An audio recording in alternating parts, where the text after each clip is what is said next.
Welcome to Nightchild Talks Prince, uncut and unscripted.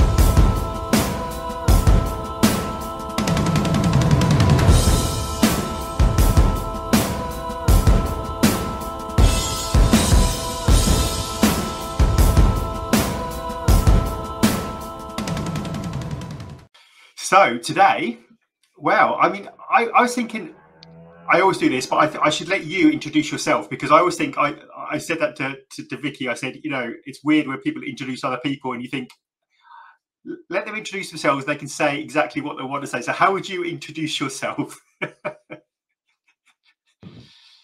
Hello, everybody. Hello, everybody. I'm Chris Johnson. I'm the creator and host of the Purple Knights podcast on YouTube, Spotify, Blog Talk Radio, and Apple Podcasts. And we're on social media. We're on Twitter, or X now, as they call it, but I always call it Twitter. Yeah. Facebook, Instagram, and TikTok, although I don't update my TikTok as often as I should because I'm an old fart. But I'm happy to be here. I'm a friend of Nightchild's for many, many years now, and it's a pleasure to be on Nightchild Talks Prince, uncut and unscripted. Oh, thank you. It's Brave New World with TikTok. I feel I'm getting older every day. I'm convinced that all the kids will discover something new, and then TikTok will be old, and I'll be another step behind, and I'll just never catch up. It's incredible. I mean, let's face it, we're old men at this point, so yeah. Exactly. We've got to think of a kind of good term for us, haven't we? I think some people call us was it seasoned? We're seasoned fans. Yes, I like that. We're seasoned veterans, as they say. That's a nice way of putting it. Yes. And today we're going to talk about Netflix. Now, oh wow, it's. I think it's a weird situation at the moment. So, how do you feel about the whole saga? I suppose because it's been going on now for some time, the idea of having this Prince Netflix documentary. I mean, it's been a long time in this sort of gestation, but how do you see it all? Well, today, as we're recording this, it's 8 years since Prince passed, and it's 7 years since the Netflix documentary was officially announced. So that's how long this saga has been going on, and yeah, it's just really, really frustrating because I don't think we've had a really quality Prince documentary since about 1989, or I'm sorry, 91, with the Omnibus documentary, sometimes known as the Prince of Paisley Park. Yeah, I don't think we've had a really top-notch documentary project since then, and of course that only covers up until either the Act 2 tour or something like that, Act 1, I believe. So yeah, we need a proper retrospective that covers pretty much the entire 4 decades of Prince's career.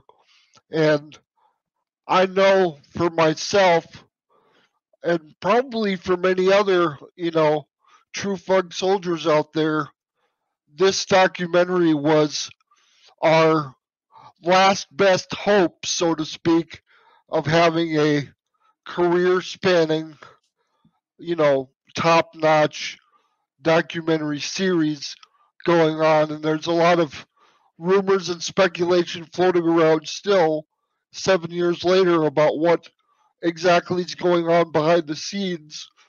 But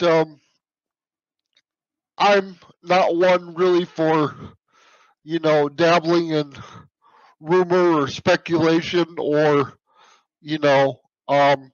slander of the people involved. I know there are some people out there that um, are a little less than careful, shall we say, about their criticism of the estate and its management. But I try to be on the more cautious, diplomatic side of things, because that's just that's just my nature. It always has been. And I would rather be safe than in the crosshairs of somebody much more powerful with many more resources than I have. So um, that's where I stand on that. Um, but yeah, there's been a lot of speculation about what the documentary can entail, and lately the past couple of years, a lot of speculation on why it's being held back, held in abeyance. Um, and of course, there's all the related talk about Netflix having the first right of refusal as far as when it comes to footage, either video or audio. And there's speculation as to the point that right that Netflix holds is maybe the chief reason why the music isn't being dispersed as fast as we would like, and the video content isn't being dispersed as fast as we would like. So um, only those in charge really know the truth of what's going on. But I guess today we're just going to talk about our opinions a little bit and try to keep it as positive as we can on this solemn occasion of 8 years since Prince's transcendence. And I don't know, Jay, what are your thoughts on how I just broke it down there? That was amazing. I'm so glad you came on.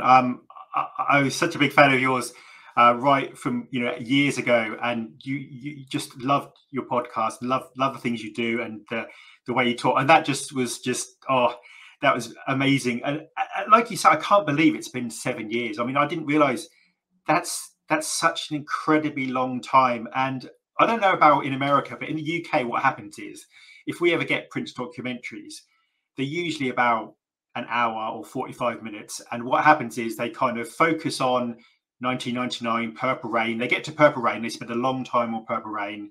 They'll mention maybe Sign of the Times of Batman. And then after that, they kind of speed up. They might mention Diamonds and Pearls, and they'll briefly mention the Super Bowl if you're lucky. But basically, the last 20 years, it's like if it's an hour long, by the time it gets to about 10 minutes to go, they're still at sort of 2004, 2005, and then they just speed through the last bit of his career as if it didn't really happen. It's never gone into in depth, and I think that's frustrating for people like us, who realize that Prince did so many different things in so many different eras, and he's not just Purple Rain. And I don't want people to have that impression that it's just Purple Rain. So I think one of the things I was really hoping for is when they talked about this documentary, they talked about it being 8-10 parts, and I thought if this could be really in depth, that would be fantastic. And it was interesting to me because at first, obviously back when Ava DuVernay was kind of at the helm, it was really there was a sense that she was very, very respected and was going to do an amazing job. Then obviously she left the project, and obviously we don't really know why. I think she just said it was creative differences, but you can't, that sort of, we don't really know the ins and outs of why that was. And now it's been taken over. Is it Ezra Elderman, who is directed the O.J. Simpson documentary, and that's obviously well received. I haven't seen it myself, but I know it's sort of highly rated, and people were talking about the kind of job he would do. But there's obviously not been much communication from anybody really about what's happening. Like you say, you hear little snippets, you hear things people say, and people say, "Oh, I was interviewed and I didn't like this or I didn't like that," but you don't know, the whole thing. But the thing you really hit upon that really fascinates me is that this delay is extraordinary, really, when you think of the period of time. And if it is true that so much being held up, or they've basically got, from what we hear, kind of first rights on a lot of stuff that they have to put their documentary out first. And you worry, you think, is this holding up a lot of things that could be released and that the estate perhaps want to put out? But if this deal says, well, Netflix get their first sort of bite of the apple, the problem with that is obviously we're 7 years on now, so that's a long time to wait for and we're very impatient as Prince fans. We want all of it, and we want it now, and we want more, and we want everything we could possibly get. And it's just fascinating how there's not a lot coming out. I mean, I know some Prince associated people have talked about sort of being interviewed, so there's obviously some work that's gone on, but I don't know, because I presume the documentary is going to have access to things that we've never seen before, things from the vault, video clips, music clips, and that's going to be interesting. But it's difficult, because even with 10 hours, you couldn't put everything that Prince did in it. And also, I can understand, and it's difficult, because on one hand, I don't want people to kind of assume the worst. And there's always that saying that you should sort of, expect the best but prepare for the worst. And I know people are worried. They think, well, is there going to be salacious things? Is it going to sort of delve into his private life in ways that are controversial and things like that? And obviously, Netflix, for their part, want to do a good job, but they also want as many people to watch it as possible. Prince fans and people who aren't really Prince fans, but just know a little bit about Prince. So I think I can understand what they're worried about. But the trouble is, I suppose all this time gives people time to worry and time to, sort of, I suppose, just stress about what could be happening and what couldn't. I mean, this could be the best thing ever. This could be amazing.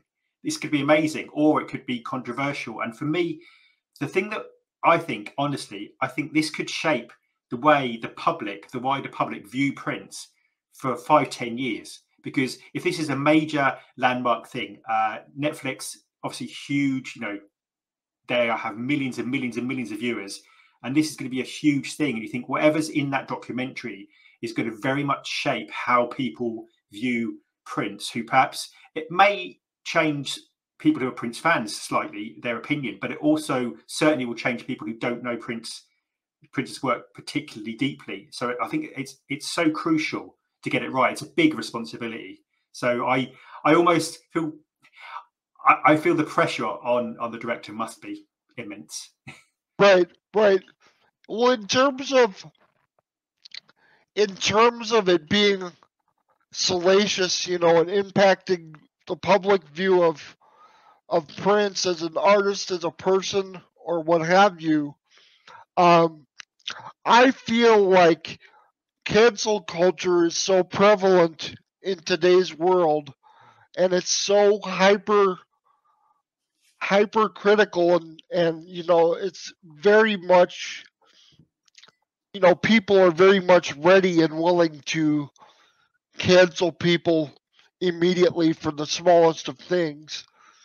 And we have to remember that 30, 40 years ago, it was a different world. A lot of things were more culturally acceptable and less frowned upon and less criticized than they are today. And so maybe viewing certain aspects of Prince's story, through the 2024 lens, I think there would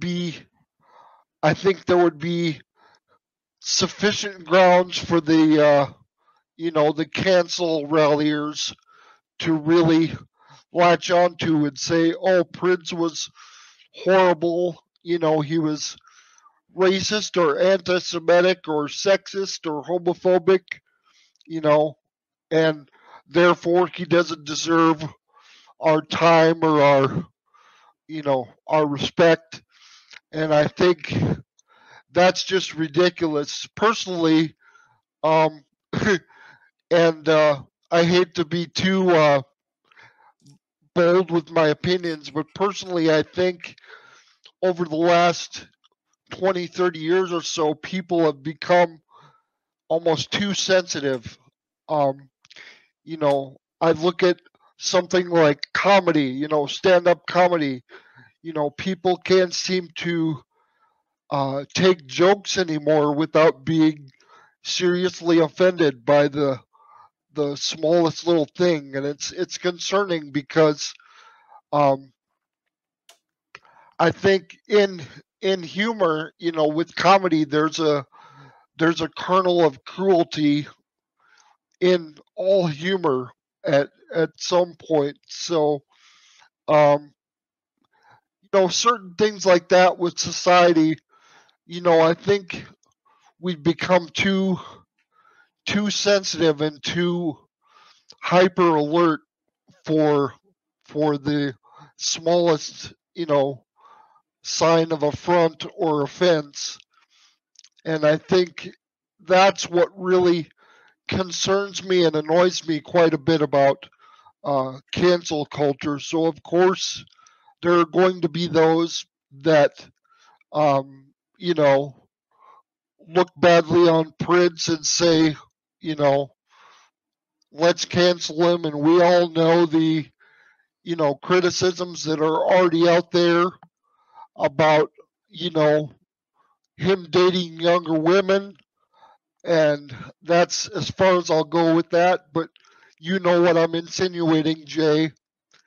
And yeah, I just think society as a whole has become too sensitive. I mean, everybody takes everything so seriously now, and it's just like, you know, I'm not excusing that behavior, but at the same time, I'm like, you know, lighten up. It's not that bad, not that serious. You know, we're all human. We're all uh, prone to mistakes. We're all prone to vice, and we're all prone to sin.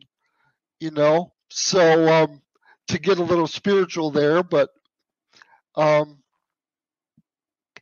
yeah. So I'm worried and concerned and annoyed by the prevalence of cancel culture, and I definitely think it's an element to be wary of in terms of the Prince documentary, because we all know Prince was a taskmaster. You know, he was really strict in terms of rehearsal, in terms of his audio engineers. You know, he worked their fingers to the bone, so to speak. And even that, you know, nowadays in certain respects will be looked upon as, you know, as um, you know, inhuman or cruel in a sense, to work these people to the point of exhaustion. Um, I think that's a good point, because I think when you talk about, you know, there are certain band members who said, you know, he would work 30, 35 hours straight, or it would be Christmas and he'd want people in. And I think the thing is, I wonder what it's going to be like in 20 years' time, because I'm pretty confident there are things that people say and do today that in 20 years' time, people will look back on and say, oh, I can't believe they did that. I mean, we have a program here in the UK where they show things from the 1970s, and we yep. look back and we go, oh, I can't believe they thought that or they did that. And I think the ironic thing is, everybody thinks they're at that kind of moment of moral purity, and yet in 20 years' time, we'll probably look back on this time and think, oh, what were they talking about? What were they doing? What were they thinking? And it's one of those things that is very difficult. I mean, when Prince, I mean, if you go back to, say, fairly near the beginning, say even like the Dirty Mind era, and you think about that now, and you think about if somebody came out with some of those songs he came out with then, now, and it's interesting, because the thing about Prince that I love is that he was very open with his journey, that he kind of had his philosophy and he shared it with everybody, and all his thoughts were out there, and he was searching and looking and developing. And you, especially if you look at the, you know, the beginning of his career, the way he changed throughout his career. I mean, if you compare, I suppose, Dirty Mind with the Rainbow Children. You almost couldn't have two further kind of different ideas, but it was all Prince. He was searching for these ideas and this philosophy, and I think that's the thing. It's really important that people change, they develop, they do different things, they have different ideas. And from being a young man, he came from the background he came from, kind of broken home. He said at times he sort of felt quite angry. He wanted to prove to the world that he could kind of do this, create this amazing art. And he was very driven. And I think that kind of, it's very easy to forget how much he achieved. And he didn't come from, any kind of privilege or anything like that. He had to do it all himself, and he worked incredibly hard. And I think they said, there was a quote once where they talked about, was being poor, was that what motivated you? He said, well, no, it was just the fact that he knew because he was poor, he'd have to work really hard to kind of succeed and to do well. And when I look at his drive, it's incredible because it didn't let up. He could have easily got to, say, Purple Rain and say, right, I've made loads of money now.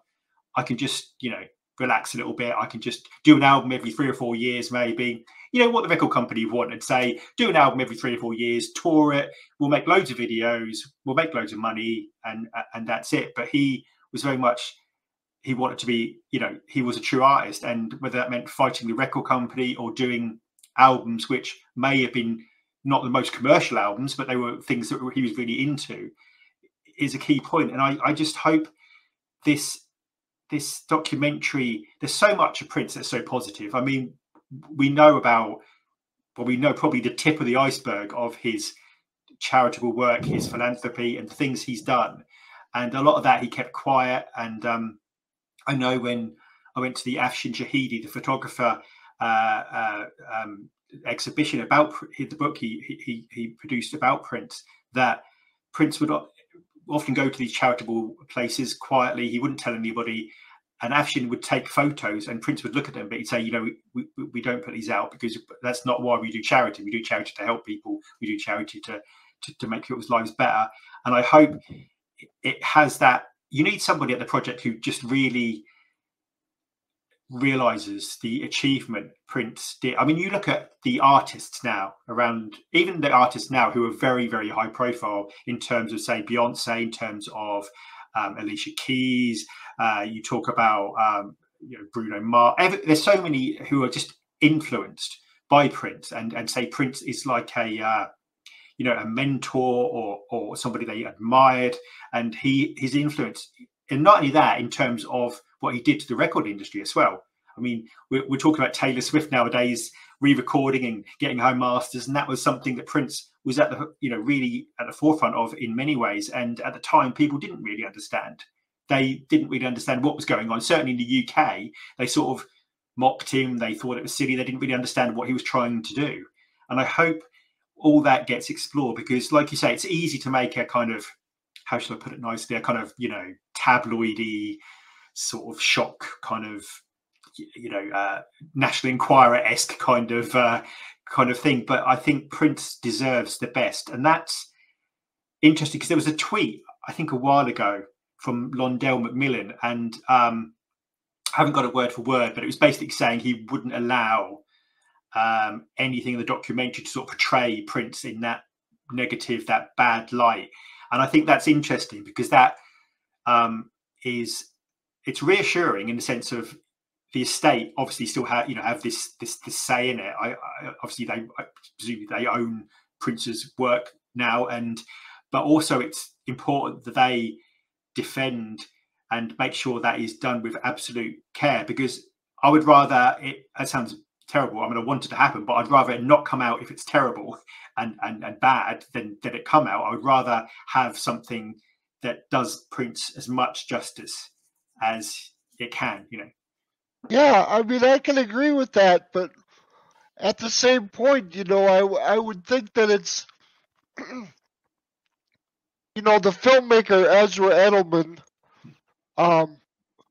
won awards and accolades for his OJ documentary, and you have a huge, multinational corporation like Netflix backing it and signing off on it. So I can't imagine that it would be bad by any stretch of the term, just because you have those two factors in enormous favor of it being a, a tremendous quality project. So I understand those concerns, but and the thing is, they're going to have access to presumably from things from the estate of high quality things we haven't seen, yes, and that's the thing. And also, I presume if Netflix asked to talk to anybody who worked in the Prince world, most people are going to jump up and say, "Yes, I'll talk to Prince," and you get to hear hopefully from not only band members but engineers, photographers, people behind the scenes, people perhaps we haven't heard from before. So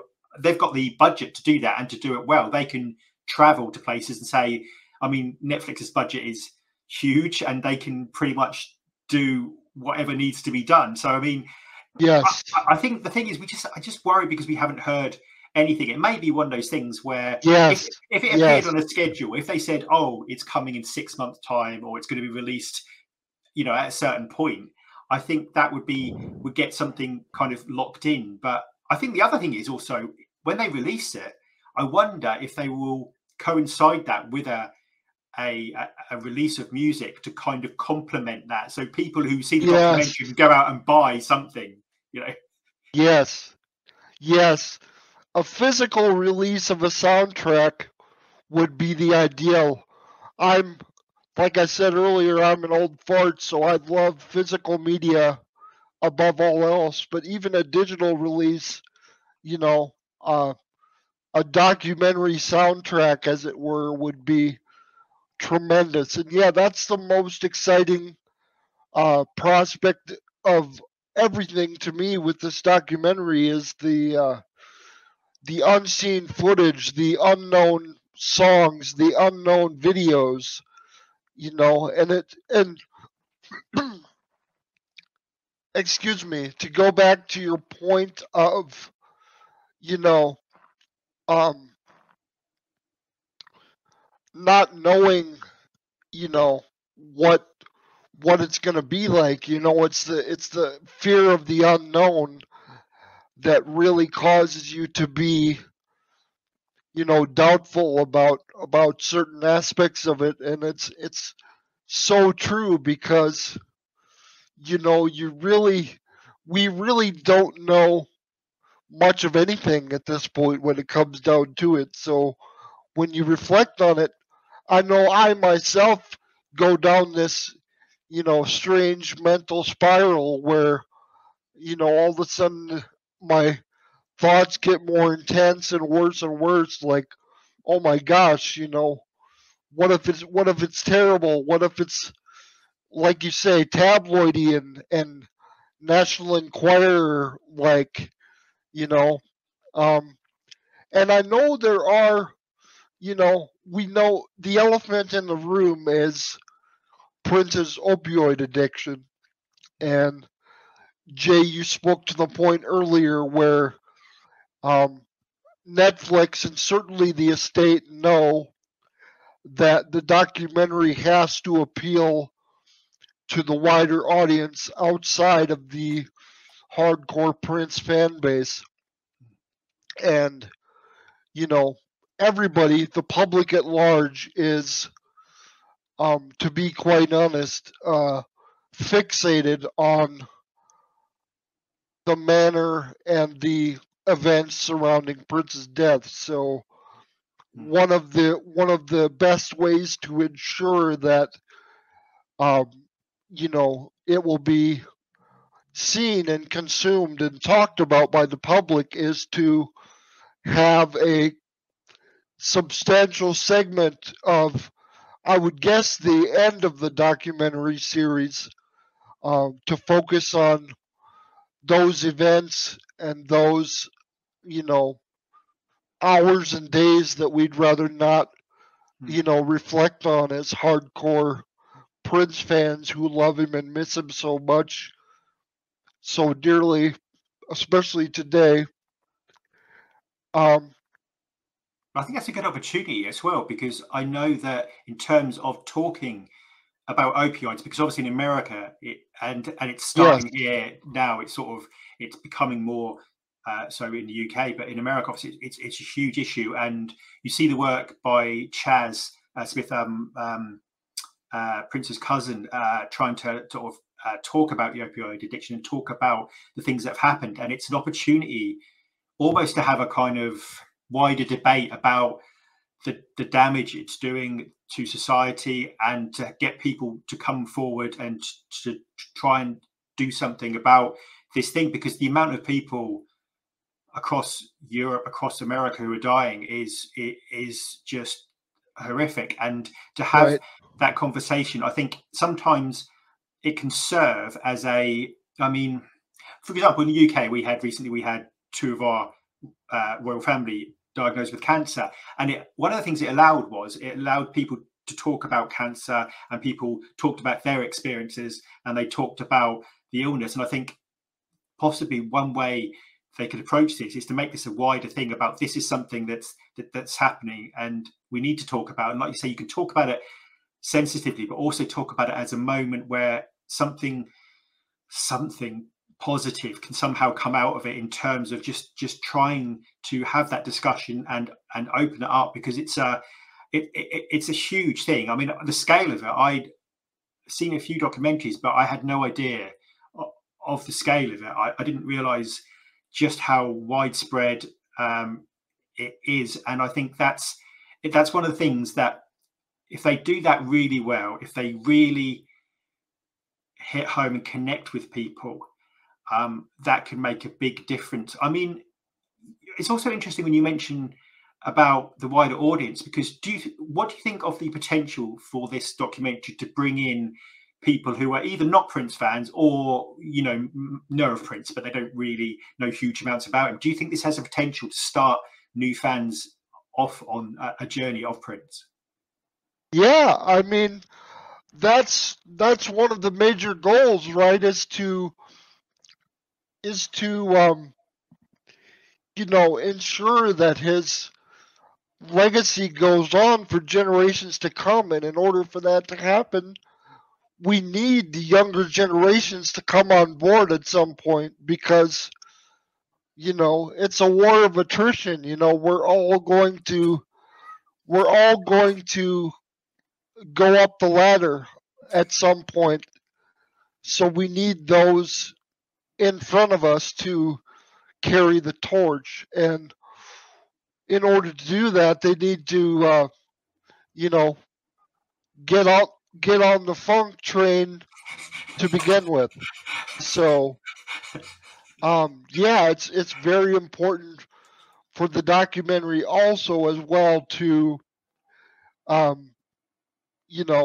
attract that new generation, and really get them on board and interested and excited in the music and the all the media, like the movies and the concerts and live shows and everything, just like we are, for the next generation, because we want that next generation of Prince nerds, So it's so true. I hope that in an ideal world, people would watch the documentary, and like you say, that'd be a brilliant idea to have a soundtrack, and the soundtrack could contain different songs from different eras, and they would like those songs, and then they would go off into the albums. And I think also there's lots of ways into this, because there's Prince's musical performance, his vocals, there's his whole journey, the way he changed the music industry, there's his activism.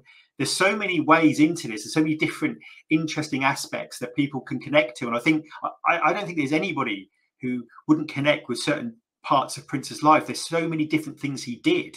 And, he was, sexually avant-garde. He was, he had deep religion. He explored things. He talked about social commentary. And I think there's so many different ways. For me, there's not many artists when you can say you could do a 10-part, 10-hour documentary and still not really get it all in. I mean, there's so much to do. I always hoped that one day they would put concerts on Netflix as well, just to put that alongside, so you could watch the documentary and then you could go and watch, I don't know, Musicology, or you could watch 21 Nights, or you could watch whatever, and you go on Netflix, have a concert in high definition, and people see Prince live. Because I think when people see Prince live, that's it. So many people are just hooked from that moment.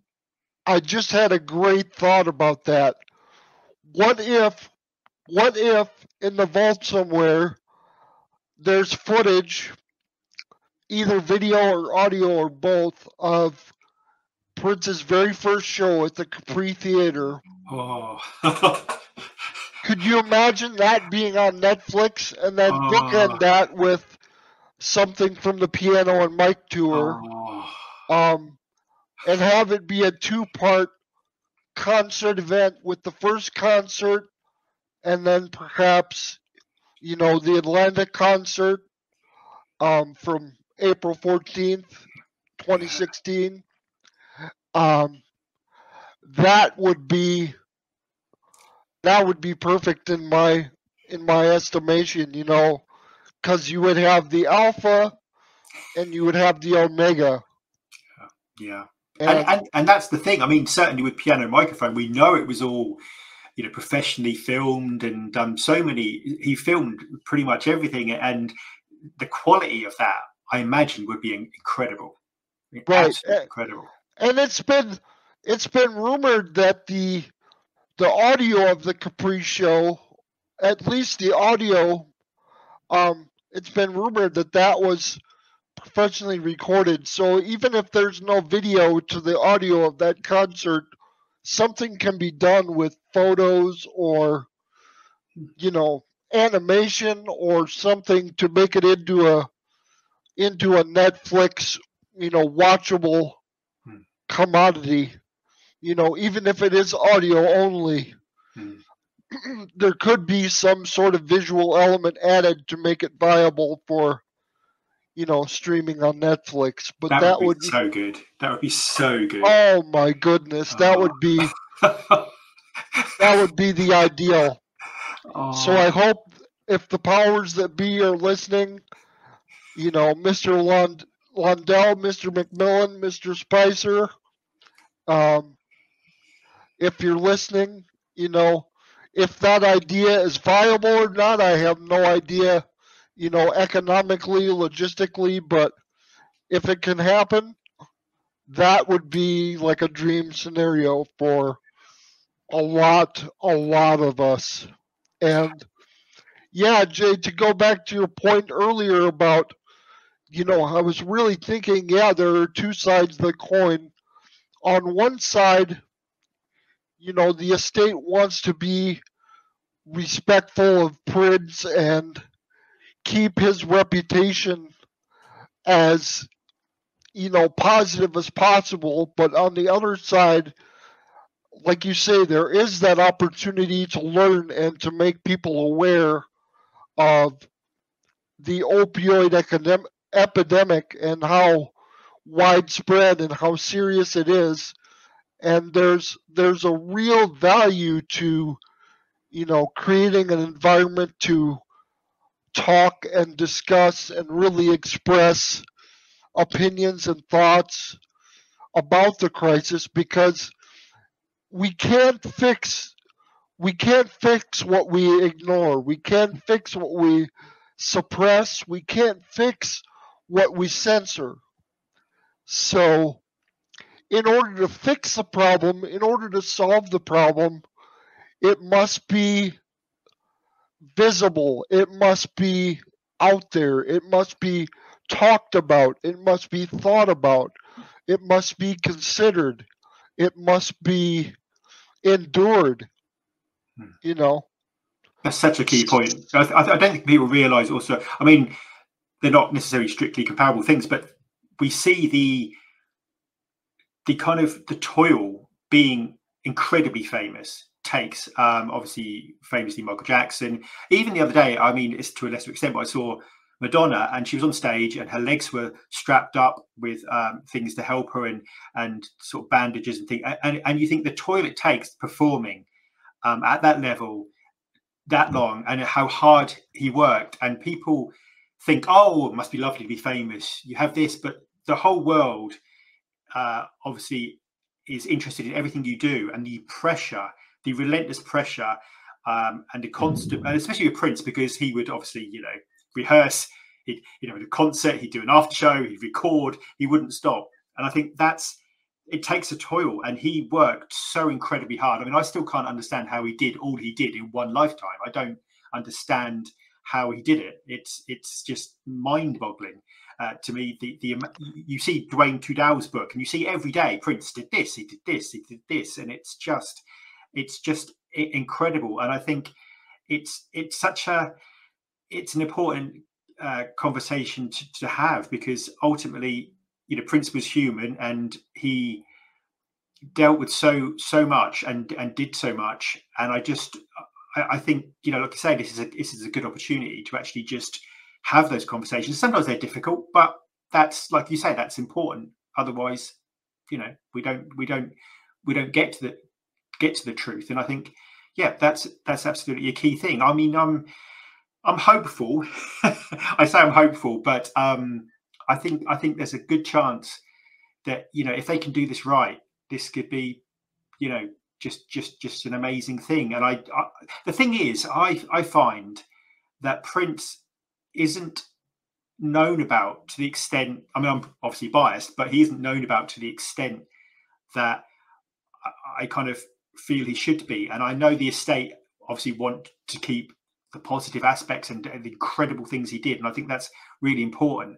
But I think he should be more kind of understood and more appreciated, because he did everything, and I don't think there's really an artist like him. And I just hope that can boost the appreciation of Prince. I mean, I know in certainly UK, I imagine in America, when it's a slightly different thing, but when the Bohemian Rhapsody film came out, the interest in Queen, you know, really exploded, and there was lots of people really digging out stuff and finding out stuff. And I'm hoping that will kind of create that huge interest in Prince, and as a gateway for people to get in, because sometimes I've heard people say they want to get into Prince, but there's almost too much. They don't know where to start. They're not sure what to do. And I think this would be a perfect, you know, entry point. Yes, I was going to say this earlier, Jay, when we were talking about it, because it occurred to me that there's a very apropos example of a documentary creating a hardcore fan of a legacy artist, and that would be, you know, not to, you know, talk too much about myself and my own life, because that's one of my pitfalls as a podcast host, is I like to relate everything to my own experiences of my own life a little too much. I tend to blather on and on a little bit, but for myself, I became a hardcore fan of the Beatles because of the Beatles anthology on American TV over 3 nights in 1994 and 1995. And yeah, that's an example of a multi-part documentary, pretty much a career spanning documentary that showed, you know, interviews and audio clips, video clips, you know, and it was so masterfully done. And I wish Peter Jackson would do a revision of the Beatles anthology documentary and put it out, because it's been out of print for many years now, and I would love to have it on Blu-ray. Just as a side note, wink, wink, nudge, nudge. But yeah, but the Beatles anthology made me a hardcore fan, you know, at the age of 14, 15. And if you know, a documentary series can do that for me, which it most certainly did, a Prince documentary series can do the same for, you know, young fans in their teenage years and even in their single digit years. You know, I became a Prince fan at the, you know, very old age of 3 years old. Wow. So, yeah, I mean, you didn't hang about then. yeah. Anyone can literally be hooked at any time. It just takes the right the right circumstances, the right moment, and the right vehicle to, you know, actuate the magic, so to speak. So, I think that's such an important point. Just it takes, like say, one song, one circumstance, and part of what I hope as well is I hope they get to talk. We talked about doing, his whole career, and I hope they get to talk to people from every era, because yes, we've had certain people talk early on in his career a bit, and we've heard obviously probably more about the Revolution era, which is fascinating, and I love hearing from Susan Rogers, various people. But I'm really interested to hear from the NPG from the 90s. I'm also really interested to hear from people later on in his career, kind of people are around that time. You think of Shelby J, Andy Allo, Eda Nilsson, Third Eye Girl, just so many different people from throughout his career, and to hear their stories and their reminiscences, I think is interesting, because I think this could really work in the sense of every episode you think of the next thing, and you think, people are going to be drawn in. Some people want to see the Super Bowl bit. They want to know all about that. Some people want to see the whole Purple Rain. Some people want to see his struggle with the record company. And I think being able to talk to everybody that you can, I know you might not be able to get hold of everybody, but as many people as you can who have worked with Prince, and even in the studio, because that's my dream, that there's some footage in the vault of him recording. My dream is basically to see Prince come up with an idea, write it down, work on it, and just see how that develops into a song, and see Prince at work. And I think that would be incredible, because I just never got my head. He would sit there, he would create these amazing songs, and sometimes I think it was Maito who said it would be 3 or 4 in the morning, and Prince is screaming and laying down vocals and writing things, and it's just incredible. And I think the time I think of is actually, I think it's during Emancipation, when he worked with Kirk Johnson, and a lot of the time it was just the two of them. And I think, how did that work? What was his, methods and his process? And the rehearsals. I mean, Prince, as we know, just when you listen to the rehearsals, he didn't leave anything to chance. There was always a plan B. He had his band, like I say, he worked them hard because he worked himself hard, and he wanted them to be great because he was great. And you couldn't just go into Prince's band and kind of give, your bare minimum. You had to give everything. But that was why he had the best band in the world, because he could just, you had that. He's an amazing band leader, and he doesn't get enough credit for that. And I was listening to something the other day when he was playing with Maceo Parker, and you see the way he just leads the band and the control he has in the band, on the one, and it stops, and the kick drum, and he just has them on the dime. And you think the amount of effort and work that goes into that is just incredible. And the way he developed his stage persona, because when he first started, he said he was quite shy, it was difficult for him, and then he just became this kind of master showman, and he had to learn that. I mean, he had to do that for himself, and to get those skills. And I think that's the amazing thing for me. And also, I'd love to hear from the artists he wrote for, their connections with him, the projects he had. I mean, there's so much there. I almost feel that there could be, it could be like I could do 20 episodes. yes. But I agree with you, Jay. As much as a fan I am of the Revolution, which the Purple Rain era is my favorite, and I know that kind of tarnishes my hardcore fan card a little bit much, because, people always say that, you should, if you're a true fan, quote unquote, which is hogwash, but that's another discussion for another day. But if you're a true fan, Purple Rain isn't your favorite album or era. It's got to be something like the Chocolate Invasion or the Slaughterhouse, or something that the general public doesn't know. But for me, the Purple Rain era and the Revolution were where I really locked into being a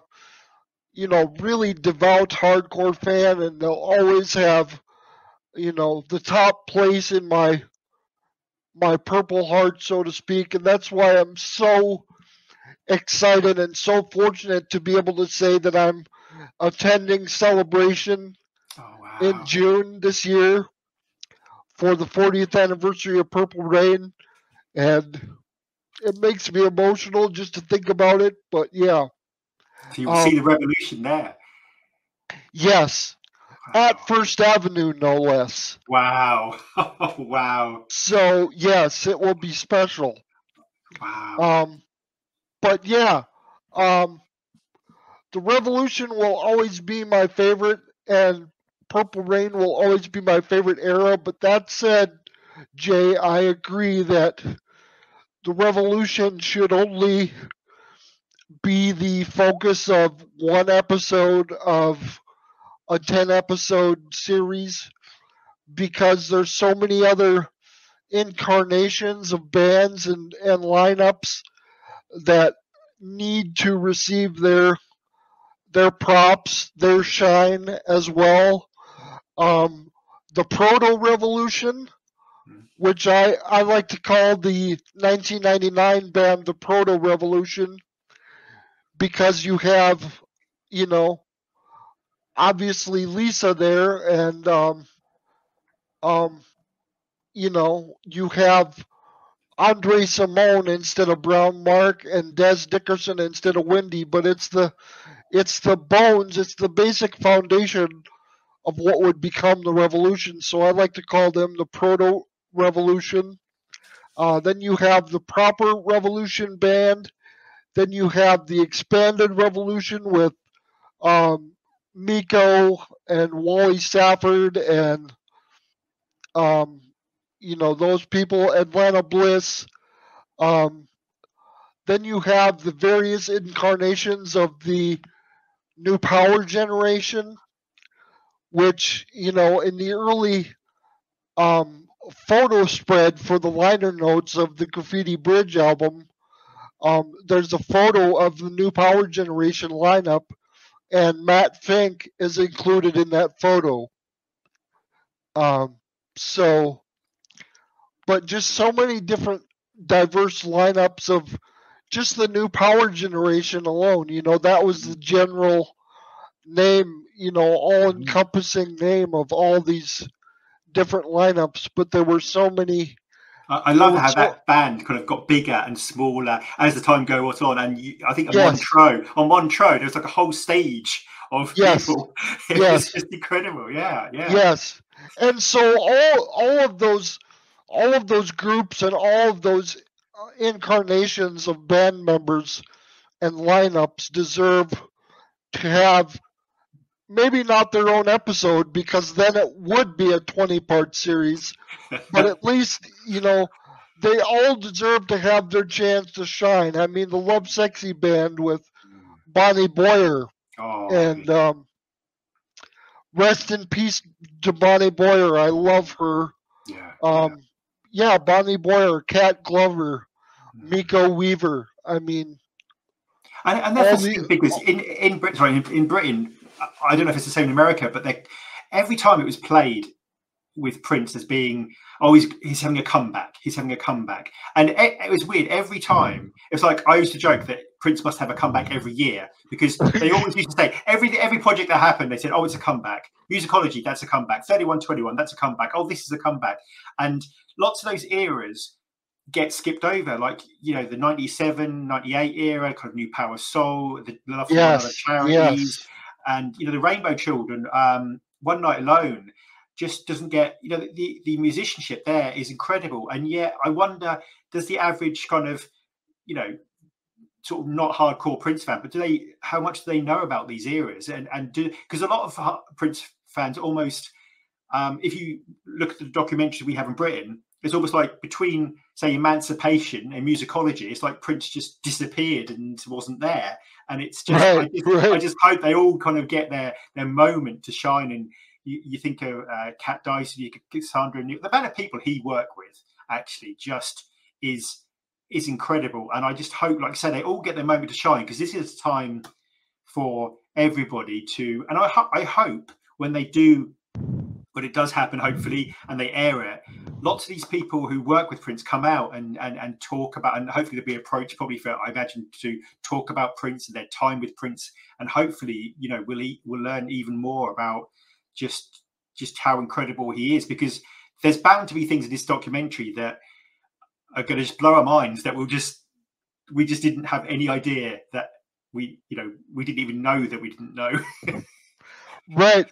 And you know, I hate to get ahead of myself, but like I say, I'm a real champion of physical media, and I love to collect physical media, especially print stuff. So I can't believe I'm saying this because it isn't even released yet, but I hope we get a Blu-ray of the documentary series with all the extra footage and extra interview clips and a bunch of special features, because I would love it. And I'll say this publicly, although I probably shouldn't, but I will be downloading, you know, a bootleg file of the documentary to have on my in my files, because I just cannot not have a personal copy for myself. That is how excited I am about this documentary series. I think that's a really good idea, actually, because if you had a Blu-ray, you could, obviously they're going to sort of clip the interview. So if you had the Blu-ray, you could have, you know, the full interview, the unedited kind of interview. You could have that whole thing. You could have extra scenes that they had to cut out. You could have live performances, because inevitably in any documentary, you edit it down quite a bit. And actually to have those full interviews, to have full clips of performances, there's so much you could do that actually, yes, I would love that. I would absolutely love that, because often in documentary, they'll show, you know, 15 seconds of someone talking, then 20 seconds of this and 10 seconds of this. Was to actually have, here's a sit down for like, you know, 10 minutes with or 20 minutes with one of the band members. I would love that. That would be incredible. That's a great idea, actually. Yeah. Absolutely. Yes. We need to get you advising the estate. I've told you about it. I would love, you know, when Paisley Park first opened its museum, I put in an application to work there.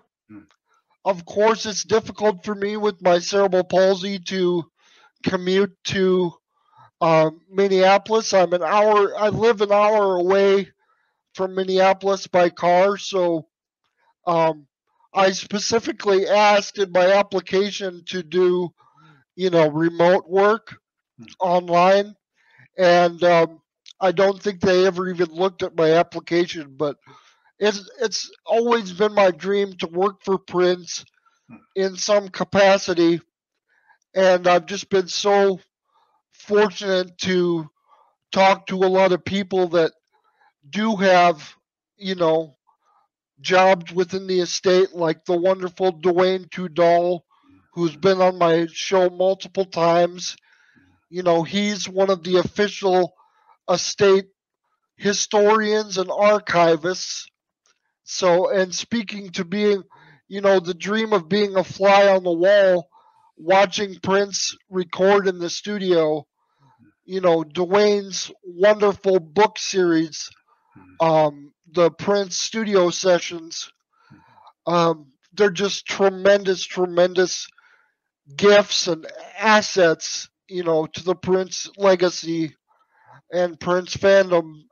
And again, you know, it's weird, the Beatles connection, but Dwayne conceived the idea after reading a massive book on the Beatles studio sessions, you know, over 20 or 30 years ago. So, yeah. His books are incredible. I mean, the detail he goes into, I can't even get my head around the amount of research he must have done, the amount of conversations and the attention to detail to know, especially when there's tracks. I love how a track gets reworked, things get changed and altered, and that kind of journey of the track. And to read that, it's almost like you say, it was like he was standing in the studio, basically watching Prince do these things. In a sense, kind of the way that book is written, it's such a labor of love, because he clearly must have put thousands of hours of research and energy into that, and they're mind-blowing in their detail. They are, and to go back on topic, if Netflix or Ezra Edelman were somehow able to, translate, Dwayne's style of work into a visual medium, that would be the ideal template for a Netflix documentary. I don't know how difficult that would be, but yeah, interviews interspersed with rehearsal footage, concert footage, archival interviews with Prince himself, because I know in the books Dwayne always has quotes by Prince in bold so you can see them easily. I absolutely love that approach and that stylistic choice. And whenever I watch a Prince interview, I absolutely get, transfixed. I'm a fully heterosexual red-blooded male, but there's something about hearing Prince's voice and seeing him on screen that's absolutely mesmerizing and soul-soothing. Yeah. I could listen to Prince talk literally for hours and just be absolutely mesmerized. So, there's something about Prince's voice. There's something that it's almost hard to explain, but it just does something to my brain. And yes, it's just incredible. And I mean, hopefully, I don't know if Dwayne's involved in the documentary, but if ever they needed a technical advisor, I would hope they would reach out to include him in that, because I also think it's important to point out how much you have done through the podcast and through talking about Prince and advocating.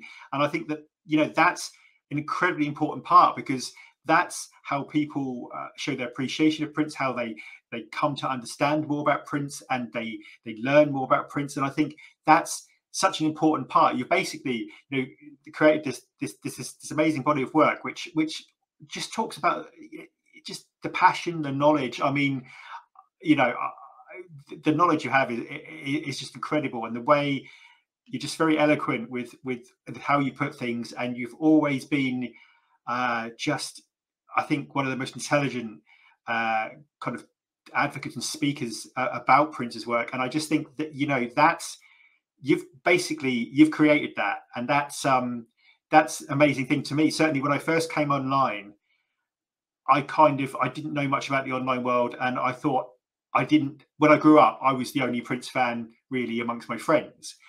Some of them kind of, they liked Prince a little bit, but not hugely.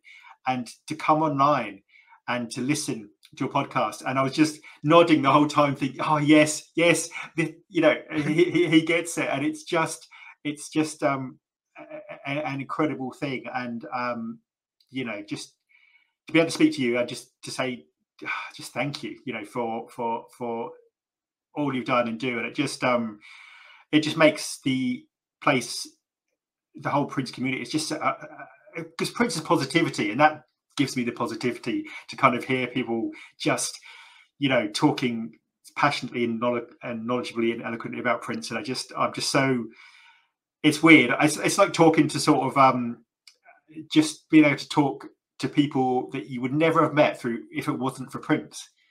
Yes, that's an incredible thing. And yes, I just wow. Well, thank you so much, but I have to acknowledge there were two podcasts that inspired me to throw my own hat into the ring, so to speak. Can I guess one of them? Can I guess? Yes. Was Peach and Black one or not? No? Yes. Yes. Me too. I have massive love, massive respect, massive gratitude toward Peach and Black. Yeah. And I wish they were still going, but I respect their decision to step back and focus on their lives. But I love those guys to death. I always will. The other podcast that inspired Purple Nights is still going strong, and that's the podcast on Prince, from Mr. Michael Dean. Michael Dean podcast, amazing. Oh, Yes. Incredible. Yeah. So those two together really gave me the spark to say, hey, maybe I should do this because, growing up, I always had the idea of being, a talk show host or sort of a late night, personality, and or like a radio DJ introducing songs. So, fast forward, however many years later, I'm doing a podcast talking to people like Jill Jones and Maite and Susan Rogers. I mean, so I'm basically, with this podcast, with the Purple Knights podcast, I'm living my childhood dream. And you can't ask for anything more or better than that. And, yeah, I mean, and going back to Prince's voice, I wanted to say that, to me, listening to him in interviews, and especially the Larry King interview and the Tavis Smiley interviews, because I think those are the most insightful in terms of Prince's personal life.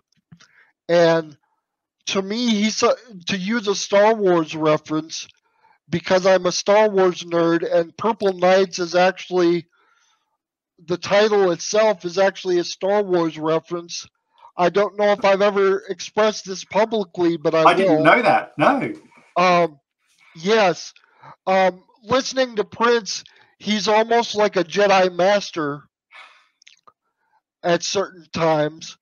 And in the song Lay Down in 2010, I was doing a show called Paisley Radio, and it was basically a live radio show streaming on blogtalkradio.com.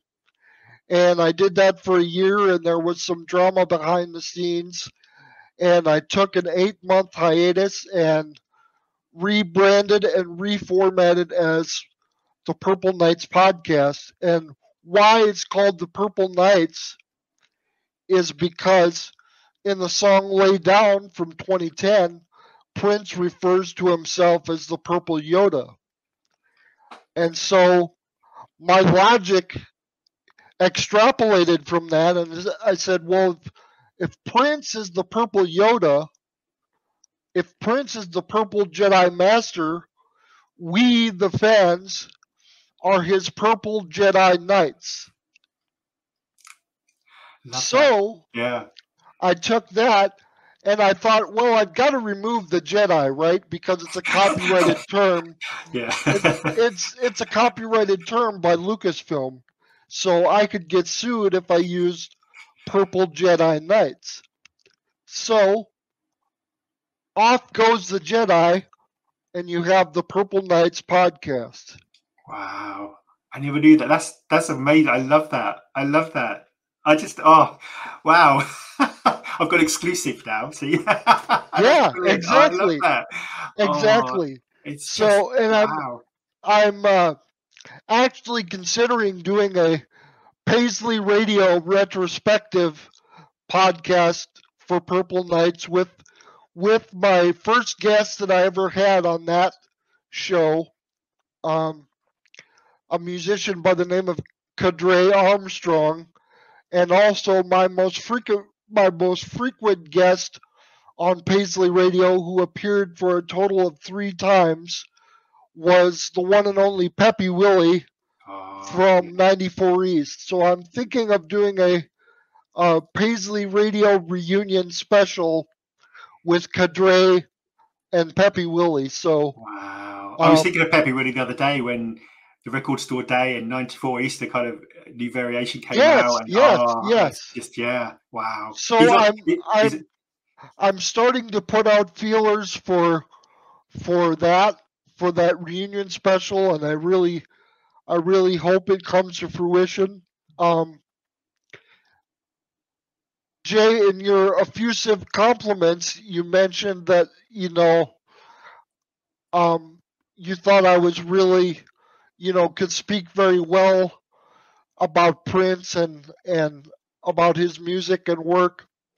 I'm actually, since 2018, I've dabbled in Prince academia, and I'm actually presenting at a conference put on by the International Center for Prince Studies.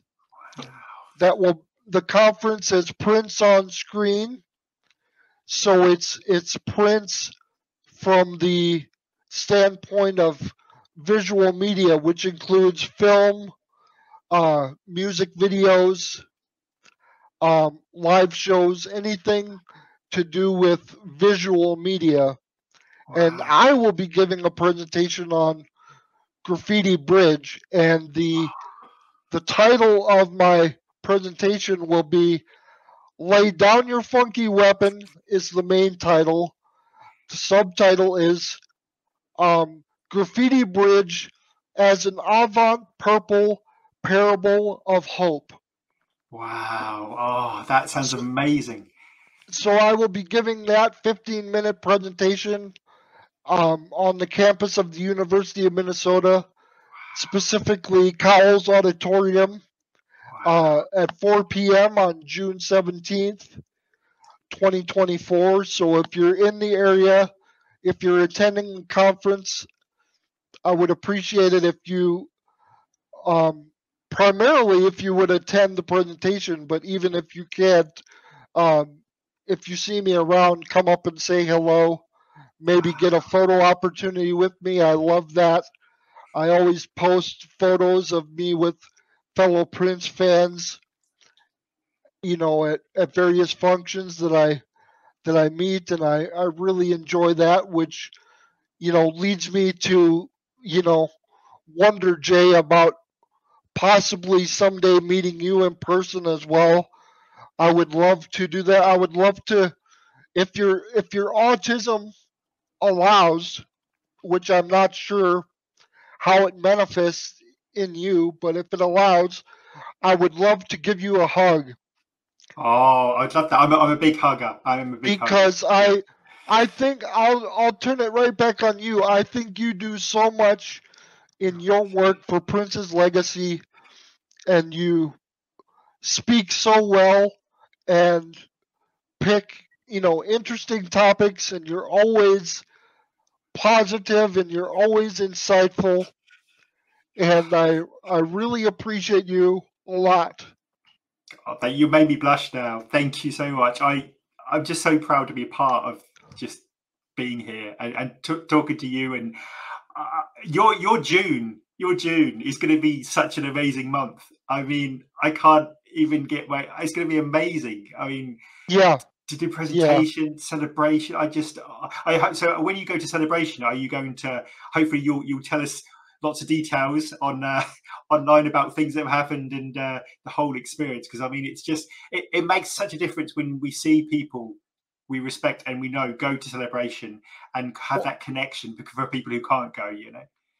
I would love to somehow get Paisley Park's permission to document my experience at Celebration, because I know my good friend Casey Rain at Violet Reality was able to, several celebrations ago, was able to get a press pass and actually go to Celebration as a member of the press and sort of officially document his experience with Paisley Park's blessing. So I would love to be able to do something similar. I asked Casey about that, and their Paisley Park has had a turnover in their team that handles that sort of thing. So things are different now than they were several years ago. So I wouldn't know where to begin to ask about that, but yeah, I would love to be able to document my experience and share it with viewers and listeners of my podcast. Definitely, that would be something. Because that's an amazing thing. I mean, it's something that very few artists have, is it? The celebration that Prince had. Because very few people. I mean, Paisley Park is such a unique place, and it's strange because it becomes this synonymous creative powerhouse for Prince, and to build that park, and he built it where around the people he loved, the place he loved. And I think that's one of the things I love about Prince as well. He always represented Minneapolis. He didn't say, I'm going to go and live in, I don't know, New York or London or wherever. He said, I love Minneapolis. That's where I'm from. That's what I love. And I just love the fact that that was where and I think that helped musically as well, because I think that's just what, so much of his creativity, where he grew up, and the way he was different from everybody else.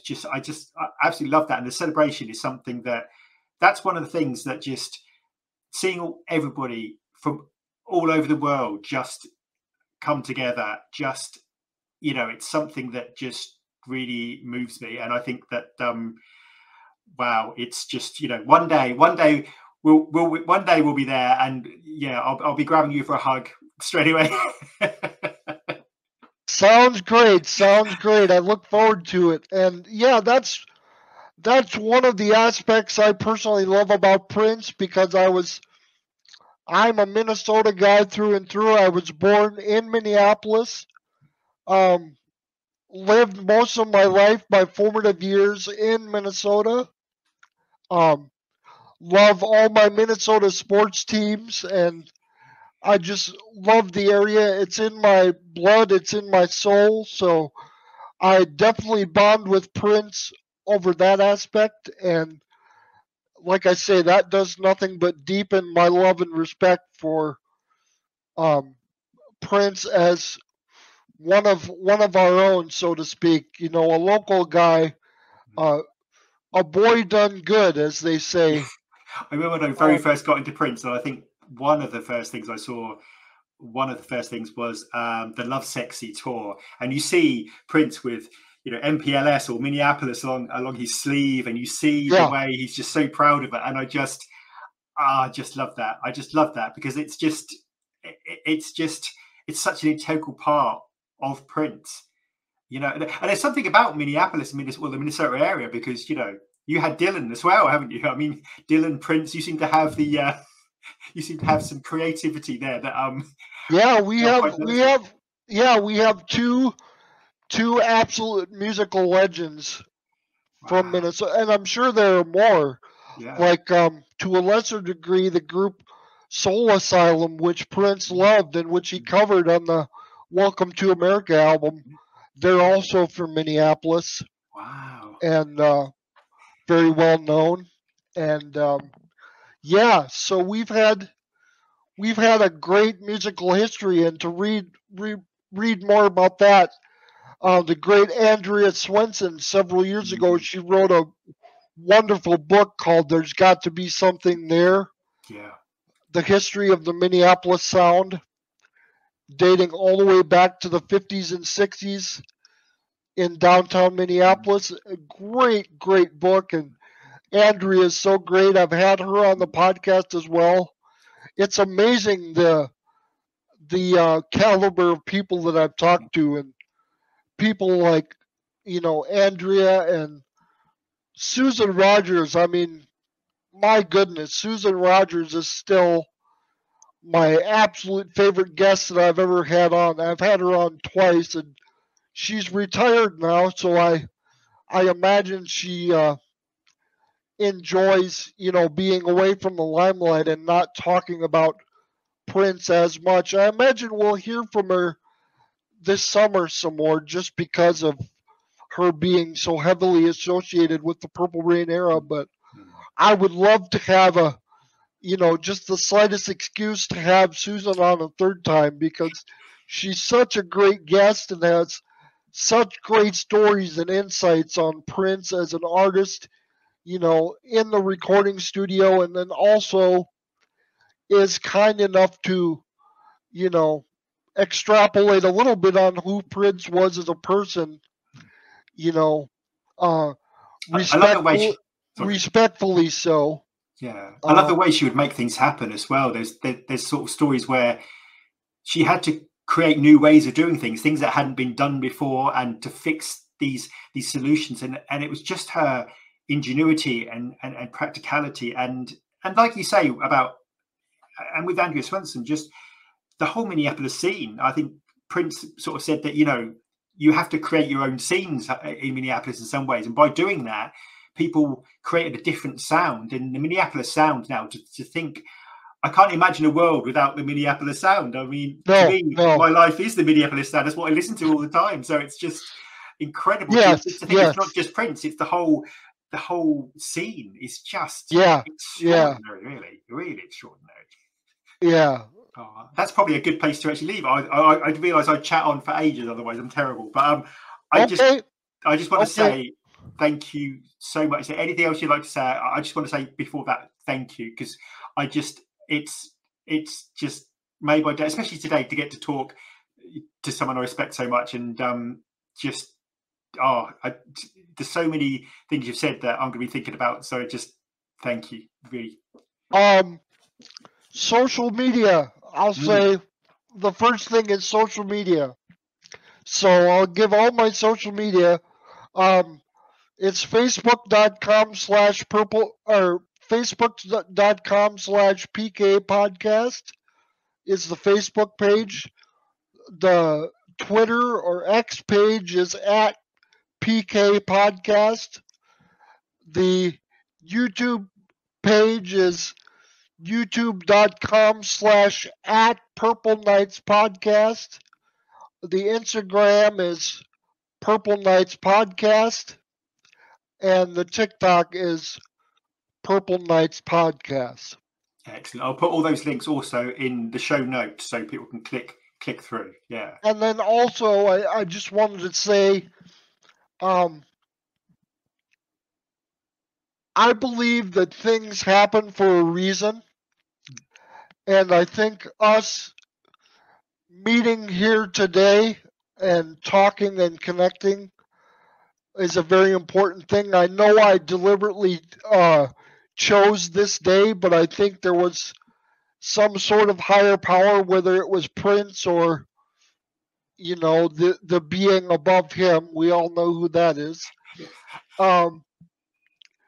That led me to choose this day because it was really important for me to connect today and talk today and get my thoughts out today with somebody who gets it, because it's a tough day for all of us. Just to tie it back to the beginning, it's a tough day for all of us. So to be able to connect with somebody who understands the gravity and the solemnity of the day is very, very powerful and very, very healing, and it's spiritual food. So thank you so much for taking time out of your day to speak with me today, and it's done me a lot of good.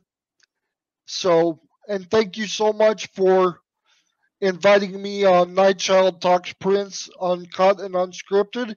It's a great podcast. I've saved every episode on my hard drive, and I have a dedicated folder, so I'll be able to listen to every episode whenever I want, which is great because I love what you do. I appreciate it. I respect it endlessly. And yeah, just thank you so much. Thank you. It's just it's made my day. Thank you so much. It really has. And I just hope you have a nice rest of the day. You've still got a day to go. So I hope that, you know, your day is good to you, and you get to play some Prince. Yeah, well, I hope you have a good night and get some good rest, and think happy thoughts, and have lots of musical dreams filled with the Minneapolis sound. I will. Thank you so much. You take care. I'll look after yourself. See you soon. You too. Thank you. All right. Bye-bye. Bye-bye, kids. Bye.